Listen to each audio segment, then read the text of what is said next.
My wife was assaulted by a girl from the school's judo club. To be exact, she got slapped by that middle school girl. When she went to the school to talk about it, our son is 16.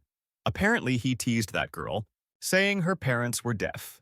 He kept mocking her disability, and eventually the school called us in, so my wife went to the school.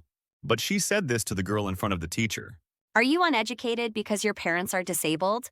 My son didn't say anything wrong. The girl yelled back. Shut up. She told my wife to stop 3 times, but my wife kept provoking her. Finally, the 4th time, the girl snapped and slapped my wife's face several times.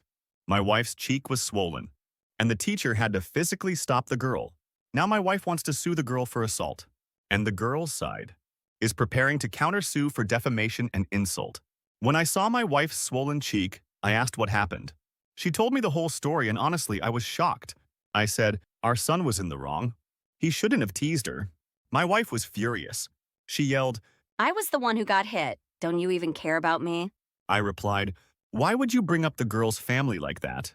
How would you feel if someone talked about your family that way? She went ballistic again. Honestly, we just couldn't communicate. I scolded my son for what he said, but my wife wouldn't even let me do that. I'm so frustrated. Don't you think my wife and son are both in the wrong here? Please, I really need some advice. Who crossed this line? Naturally, in the US, statements like these can be subject to legal penalties. Of course, in Korea, mocking or insulting a family member with a disability is also seen as a huge social taboo, but it tends to have weaker legal consequences. That's why there are still some culturally insensitive and rude people in Korea. Korean true story.